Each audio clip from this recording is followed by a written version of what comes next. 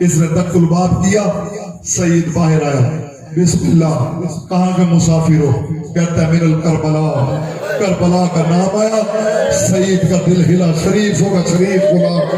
کہتے ہیں کہاں کس نے بھیجا ہے؟ کہتے ہیں بادشاہ حسین نے بھیجا ہے.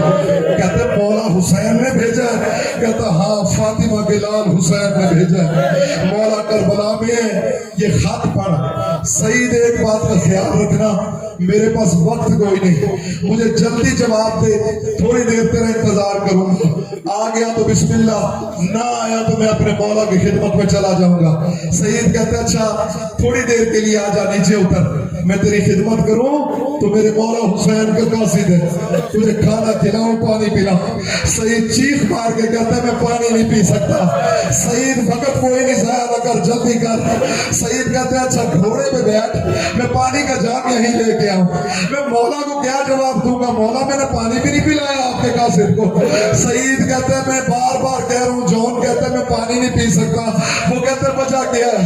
کہتا ہے مولا حسین کی بیٹی پیاسی ہے، 6 مہینے کا اثر پیاس ہے، جب تک انہوں نے پانی نہ پیا نا میں پانی نہیں پی سکتا. جناب سید آپ کے آنسوں کو قبول فرمائے. میرے مولا امام زمانہ تشریف لائیں، آگے دیکھیں آپ کے نوکر کیسے آپ کو آپ کے جد کا پرسہ دیتے. عزاداران حسین. سعید اندر آیا، بسم اللہ پڑھی، 7 مرتبہ نا خط کو آنکھوں سے لگایا، سینے سے لگایا، خط کو چوما. خط دے کے کہتا ہے زہرا کا نام جہاں تیرا پیر ہو رہا خدا بنا خیر. میرے مولا گرم ہوا تجھے کبھی نہ لگے. شروع کیا، چہرے پہ موت کی سردی آنے لگی. ماں کہتی کس کا خط ہے؟ کہتا ہے ماں مولا حسین علیہ السلام کے خط ہے. تو کہتی ہے تجھے خوش ہونا چاہیے، تیرے جیسے نوکر کو زہرا کے بیٹے نے خط لکھا ہے. یہ تیرے چہرے پہ موت کی زردی کیوں آ رہی ہے؟ کہتا ہے اماں کیا کروں، تجھے پتہ ہے نا رب کے قانون کا، جب کوئی بندہ اپنے دوست کو یا خط لکھتا ہے نا تو باپ کے نام کے ساتھ لکھتا ہے، اور اگر ماں کے نام کے ساتھ لکھے اس کا مطلب ہے وہ چاروں طرف سے دشمنوں میں گھر گئے. مولا جب بھی خط لکھتے تھے نا لکھتے تھے من الحسین ابن علی. آج میرے مولا نے لکھا ہے من الحسین ابن فاطمہ. اماں میرا مولا خیریت سے نہیں ہے. آگے سعید نے مولا تمہاری کوکیں منظور کرے، جناب زینب آپ پہ راضی ہو کے جائیں. آگے خط پڑھنا شروع کیا. خط میں میرے مولا نے لکھا تھا بھائی سعید حسین کا سلام قبول فرما. بھائی سعید 28 رجب کی شام کو نانا کی امت نے ہمارا وطن چھڑوا دیا. سعید میں اپنی بہنوں اور بیٹیوں کو لے کے کربلا کے جنگل میں آ گیا. سعید چاروں طرف سے فوجوں نے مجھے گھیر لیا. اگر غریب حسین کی مدد کو آ سکتا ہے کل نماز عصر سے پہلے میرے پاس پہنچ جا.